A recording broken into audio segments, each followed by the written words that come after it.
Clip number 715۔ اس clip میں آپ انشاءاللہ قرآن پاک کی سورہ بنی اسرائیل کی آیت نمبر 62 سے لے کر 64 تک کی تلاوت، ترجمہ اور تفسیر قرآن صراط الجنان سماعت فرمائیں گے۔ بسم اللہ الرحمن الرحیم۔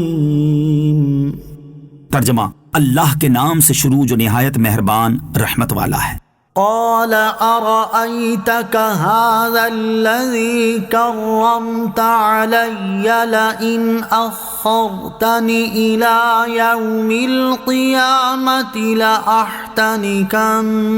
ذريته إلا قليلا۔ ترجمہ: کہنے لگا بھلا دیکھ تو جسے تو نے میرے اوپر معزز بنایا، اگر تو نے مجھے قیامت تک مہلت دی تو ضرور میں تھوڑے سے لوگوں کے علاوہ اس کی اولاد کو پیس ڈالوں گا۔ قال،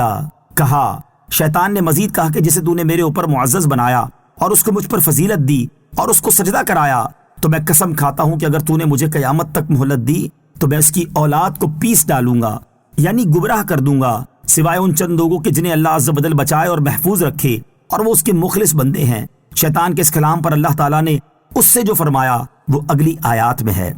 قال اذهب فمن تبعك منهم فإن جهنم جزاؤكم جزاء موفورا واستفزز من استطعت منهم بصوتك وأجلب عليهم بخيلك ورجلك وشاركهم في الأموال والأولاد وعدهم وما يعدهم الشيطان إلا غرورا۔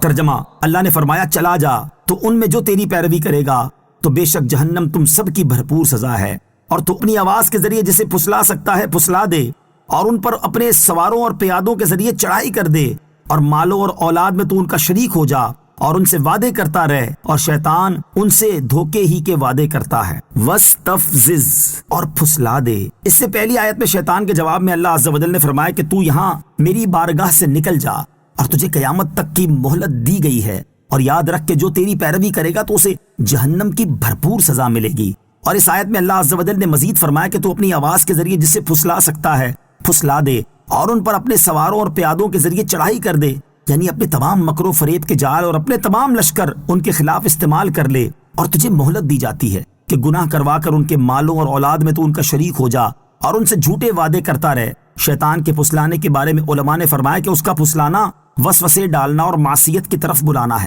اور بعض علماء نے فرمایا کہ اس سے مراد گانے، باجے اور لہو و لعب کی آوازیں ہیں۔ حضرت عبداللہ ابن عباس رضی اللہ تعالیٰ عنہما سے منقول ہے کہ جو آواز اللہ تعالیٰ کی مرضی کے خلاف منہ سے نکلے وہ شیطانی آواز ہے۔ مال و اولاد میں شریک ہونے سے کیا مراد ہے؟ اس سلسلے میں زجاج نے کہا کہ جو گناہ مال میں ہو یا اولاد میں ہو، ابلیس اس میں شریک ہے، مثلا سود اور مال حاصل کرنے کے دوسرے حرام طریقے، اور یوں ہی فسق و ممنوعات میں خرچ کرنا، نیز زکوٰۃ نہ دینا، یہ مالی امور ہیں جن میں شیطان کی شرکت ہے، جبکہ زنا اور ناجائز طریقے سے اولاد حاصل کرنا یہ اولاد میں شیطان کی شرکت ہے۔